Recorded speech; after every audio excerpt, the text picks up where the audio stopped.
গরমের দাবদাহে মনে হয় যেন সাদামাটা রান্না করাই ভালো। তা চিকেন আমি যদি আজকে এভাবে রান্না করি তাহলে কেমন হয় বলুন তো? একেবারেই সাদামাটা করে, এমন কিছু মশলাপাতি না ইউজ করে। দেখুন আজকে কিভাবে এই সুস্বাদু চিকেন রেসিপি বানালাম, যেটা খেয়ে বাড়ির সবাই মুগ্ধ। হ্যালো ফ্রেন্ডস, রুবিস কুকারি 2 থেকে আমি রুবি বলছি। আপনাদের সকলকে স্বাগত জানিয়ে আজকে আমি একটা চিকেনের রেসিপি এনে হাজির। গরমকালে যে কোনো রান্নাই দেখতে হবে সাদামাটা। তা আজকে যে চিকেনটা আমি রান্না করব সেটার কালারও কিন্তু সাদাই হবে, কিন্তু এর মধ্যে একটা স্যাফরনের ফ্লেভার থাকবে, যেটা খেতে আমাদের দারুণ লাগবে। তা দেখে নিন কিভাবে আজকে আমি এই চিকেনটা রান্না করলাম। আমি 500 গ্রাম চিকেন দিয়ে রান্নাটা শুরু করছি। তা নিয়ে নিচ্ছি একটা বড় বলে, ভালো করে চিকেনটা ধুয়ে নিয়েছি এবং জল ঝাড়া করে একটা পাত্রে তুলে নিচ্ছি। চিকেনে আমি কিন্তু 2 টেবিল স্পুন রিফাইন্ড অয়েল ছাড়া আপাতত কিচ্ছু মেশাবো না, কারণ আজকের চিকেনটা হবে একদম সাদা রঙের। তা দিয়ে দিচ্ছি 2 table spoon refined oil. Chicken ভাজার সময় কিন্তু আমি আর কোনো তেল ব্যবহার করব না। শুকনো ফ্রাই প্যানে এই তেল মাখানো চিকেনগুলোকে দিয়ে দেব। আমি তেল মাখানো এই চিকেনটাকে প্রথমে ভালো করে ভেজে নেব। তা বসিয়ে দিলাম একটা ফ্রাই প্যান। ফ্লেমটা অন করে দিয়ে আমি কিছুক্ষণ ফ্রাই প্যানটাকে গরম করে নেব। আর এই দেখুন, তেল মাখানো চিকেনগুলোকে আমি এই গরম ফ্রাই প্যানে ছেড়ে দিচ্ছি। এক্সট্রা তেলটা আমি ঢেলে দিলাম। এই চিকেনটা ভাজা হতে কিন্তু 10 মিনিট টাইম লাগবে। তা মিডিয়াম ফ্লেমে আমি উল্টে পাল্টে 10 মিনিট ধরে চিকেনটাকে ভেজে নেব। আর লবণ দিই এই কারণেই যে লবণ দিলে কিন্তু এই চিকেনে অনেকটা জল বেরিয়ে এসে চিকেনটা ভাজা হতো না, সেদ্ধ হতো। কিন্তু আজকে আমি এটা ভাজা করে নেব।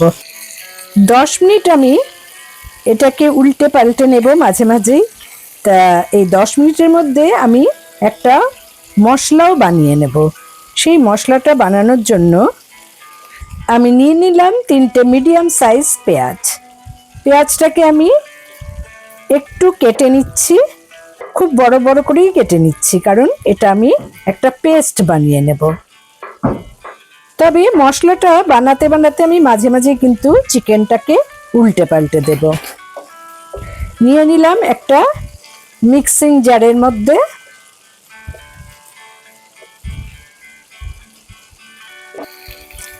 আবারও আমি চিকেনটাকে একটু উল্টে দিচ্ছি।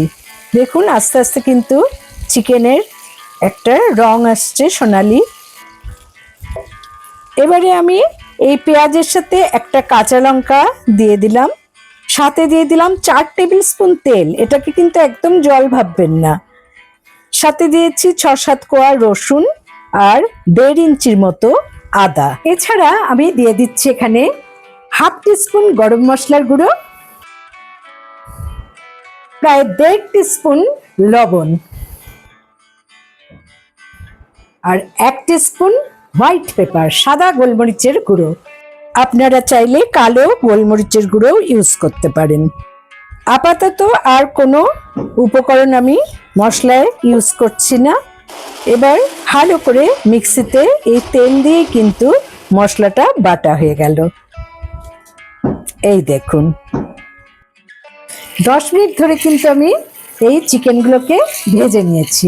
চিকেনের কালারটাও সামান্য সোনালি রং হয়েছে। দেখুন 10 মিনিটের বেশি ভাজবেন না। আমি এবার তুলে নিচ্ছি। প্রথমে হাই ফ্লেমে চিকেনগুলো ছাড়লেও কিন্তু কিছুক্ষণ পর ওটাকে মিডিয়াম করে নেবেন, তা না হলে আবার পুড়ে যাবে। তা এরকম একটা কালার আসে, এরকমভাবেই ভেজে নিতে হবে। তা আমার চিকেন ভাজা কমপ্লিট। 10 মিনিটের মধ্যে আমার পেঁয়াজ রসুন আদার পেস্টটা রেডি হয়ে গেছে। এবারে মাংসটা তুলে নেওয়ার পর যেটুকু তেল আছে তার মধ্যেই কিন্তু আমি এই মশলাটা দিয়ে দিচ্ছি, কারণ এই মশলার মধ্যেও কিন্তু আমি 4 টেবিল স্পুন তেল অ্যাড করেছি। তা দিয়ে দিলাম এই পেস্টটা।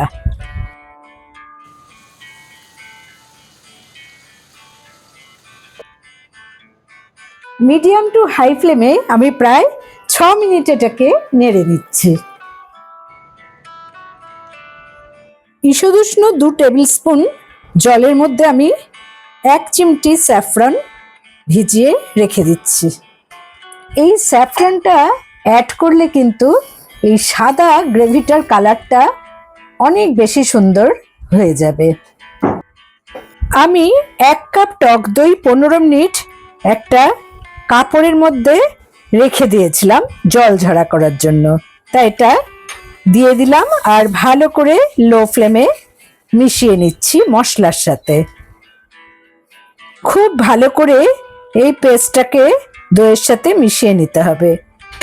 আমি এখানে নিয়েছি কসুরি মেথি 1.5 টেবিল স্পুন, হাতের তালুতে একটু গুঁড়ো করে দিয়ে দিলাম, এতে ফ্লেভারটা খুবই ভালো আসবে। এটাকে একটু ভালো করে মিশিয়ে নিচ্ছি। সুন্দর কষানো হয়ে গেছে। খেয়াল রাখবেন যেন নিচে না লেগে যায়, তাহলেই কিন্তু কালারটা চেঞ্জ হয়ে যাবে। তা এখন তেলটা প্রায় ছেড়ে বেরিয়ে আসছে। আমি এবারে একে একে ভেজে রাখা চিকেনগুলো এতে অ্যাড করে দিচ্ছি। এখন পর্যন্ত কোনো জলের ইউজ করিনি, তবে এবার কিন্তু আমি এখানে সামান্য জল ইউজ করব, কিন্তু তার আগে দিয়ে দেব 1 কাপ দুধ। দেখতেই পেলেন যে এই রান্নায় কিন্তু সেরকম জলের ব্যবহার হয়নি বা কোনো রকম কালারফুল জিনিস এখানে অ্যাড হয়নি। সাথে দিয়ে দিচ্ছি 1/2 কাপ জল, কারণ চিকেনটা এবারে সেদ্ধ করতে হবে। সব কিছু ভালো করে মিশিয়ে নিলাম। তবে রান্নাটা কিন্তু এতটা সাদা থাকবে না, কারণ আমি এতে দিয়ে দিচ্ছি ভিজিয়ে রাখা স্যাফরন। দেখুন সাথে সাথে কালারটা কিন্তু দারুণ হয়ে গেল।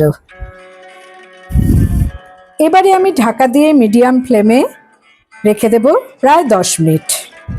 ঢাকাটা খুলে আমি আরেকটু শুকিয়ে নিলাম। এটা কিন্তু খুব বেশি ঝোল থাকবে না, কালারটাও যার জন্য আরেকটু ডিপ হয়ে গেছে। তা আমি এই চিকেনটা যে রান্না করলাম এটা কিন্তু ভাতের থেকেও লুচি বা পরোটার সাথে বেশি ভালো লাগবে। তাহলে বন্ধুরা আর দেরি না করে এই প্রসেসে একবার চিকেনটা বানিয়ে নিতে পারেন। ভালো লাগলে আমার চ্যানেলে অবশ্যই লাইক করুন, কমেন্ট করুন, শেয়ার করুন। নতুন বন্ধুদের সাবস্ক্রাইব করার অনুরোধ রইল। পাশে বেল বোতামে অবশ্যই ক্লিক করতে ভুলবেন না, তাতে যখনই কোনো নতুন রান্নার রেসিপি শেয়ার করব তার নোটিফিকেশন সহজেই আপনারা পেয়ে যাবেন।